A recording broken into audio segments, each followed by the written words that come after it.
The early bird catches the worms.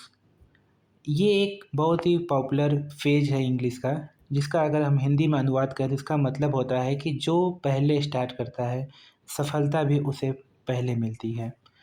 तो नमस्कार दोस्तों, इसी फ्रेज के साथ आइए इस वीडियो की शुरुआत करते हैं। जैसा कि आपको पता है कि शेयर मार्केट में इन्वेस्टमेंट कब स्टार्ट करें, कहाँ से स्टार्ट करें, ये बहुत ही बड़ा एक प्रश्न होता है किसी भी इन्वेस्टर के लिए जो कि इस मार्केट में घुसना चाहता है। तो आज हम इस वीडियो में बात करने जा रहे हैं एक ऐसे चीज़ की जहां से कोई भी नया इन्वेस्टर अपनी पोर्टफोलियो को स्टार्ट कर सकता है और उसको बोलते हैं आईपीओ। नाउ, आईपीओ एक ऐसा माध्यम है जिसके थ्रू जो भी नया इन्वेस्टर है जो कि मार्केट में आना चाहता है वो इसमें बिडिंग कर सकता है।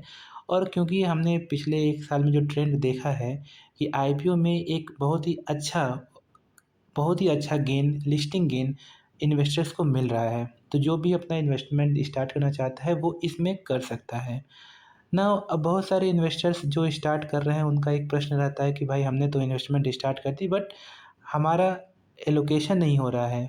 हमको बिडिंग मैंने की बट बिडिंग का मुझे मिला नहीं, कुछ भी आईपीओ एलोकेट नहीं हुआ। ये प्रश्न रहता है लोगों का।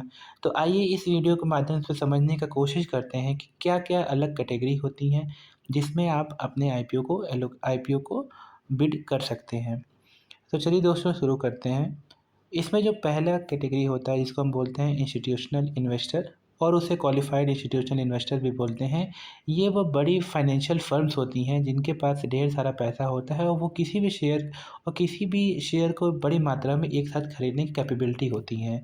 जैसे इसके अंदर होते हैं commercial bank, mutual fund houses होते हैं, पब्लिक फाइनेंशियल इंस्टीट्यूट्स होते हैं, फॉरेन पोर्टफोलियो इन्वेस्टर्स भी इसी कैटेगरी में आते हैं ना। वो कंपनियां क्या करती हैं कि कंपनियां जब भी आईपीओ लेके आती हैं तो उनका एक टारगेट कैपिटल होता है जो वो मार्केट से उठाना चाहती हैं, ठीक है। तो उस टारगेट को मीट करने के लिए वो कोशिश करती हैं कि अपना ज़्यादा से ज़्यादा शेयर इन क्वालिफाइड इंस्टीट्यूट्स को बेच पाएँ, सो दैट उनका कैपिटल ईजिली मीट हो पाए, ठीक है। नाउ अगर ये इन्वेस्टर्स ढेर सारा शेयर ले लेंगे एक साथ, तो जब भी कंपनियों का आईपीओ आएगा तो मार्केट में उनके शेयर्स की कमी हो सकती है, राइट।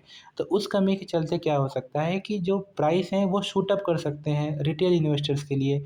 तो इस चीज़ को प्रिवेंट करने के लिए सेबी ने एक नियम लाया है कि आप इंस्टीट्यूशनल इन्वेस्टर्स को 50% का कोटा है, उससे ऊपर आप उनको सेल नहीं कर सकते। मैं जो कंपनियां आईपीओ लेके आ रही हैं, जो आईपीओ का कोटा में से सिर्फ 50% ही वो इंस्टीट्यूशनल इन्वेस्टर को कर सकती हैं। बाकी उनको दूसरे टाइप के लिए कोटा रखना होगा, ठीक है। सो आइए अब बात करते हैं दूसरे इन्वेस्टर्स के बारे में। तो जो दूसरा इन्वेस्टमेंट कैटेगरी होता है उसको हम बोलते हैं हाई नेट वर्थ इंडिविजुअल्स, और इसको नॉन इंस्टीट्यूशनल इन्वेस्टर्स भी बोला जाता है। और इसको शॉर्ट फॉर्म इसका बहुत पॉपुलर है जिसको हम एच एन आई बोलते हैं, ठीक है। एच एन आई वो इन्वेस्टर्स होते हैं जो किसी भी आईपीओ में 2 लाख या उससे ज़्यादा का इन्वेस्टमेंट करना चाह रहे हैं, ठीक है। ऐसे इन्वेस्टर्स को हम बोलते हैं एच एन आई इन्वेस्टर्स, ठीक है।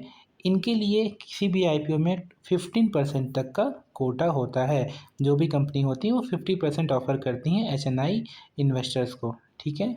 नाउ अब थर्ड कैटेगरी और मोस्ट पॉपुलर कैटेगरी जो होती है वो होती है रिटेल इंडिविजुअल इन्वेस्टर्स। तो पिछले कुछ सालों में आपने देखा होगा कि इंडिया में रिटेल इन्वेस्टर्स की जो नंबर है वो शूट अप किए हैं, ठीक है।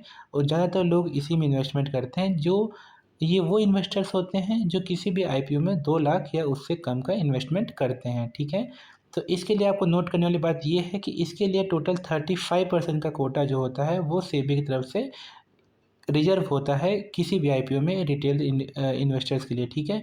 तो ये आप मान चलें कि 35% ही आपको होगा। फॉर एग्जांपल अगर 100 शेयर हैं तो 100 शेयर में जो रिटेल इन्वेस्टर्स हैं वो सिर्फ 35 के लिए ही बिडिंग कर सकते हैं, ठीक है। तो अगर आपको अपने चांसेस इंक्रीज करने हैं तो मे बी आप 35 यहाँ कर सकते हो, फिर आप एच एन आई कोटा में भी कैटेगरी में भी अप्लाई करके आप अपने चांसेस बढ़ा सकते हो। तो आपके चांसेस जो 50% हो जाएंगे इन्वेस्टमेंट के, ठीक है। एक नया टाइप का इन्वेस्टर्स और स्टार्ट किया गया था सेबी के द्वारा 2009 में।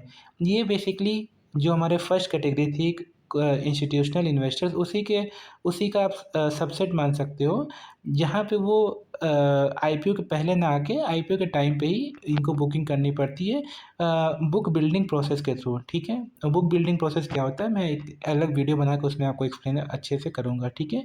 ये मान के चलो कि जो आईपीओ के प्राइस डिसीजन होते हैं वो एक बुक बिल्डिंग प्रोसेस के थ्रू ही होते हैं, ठीक है।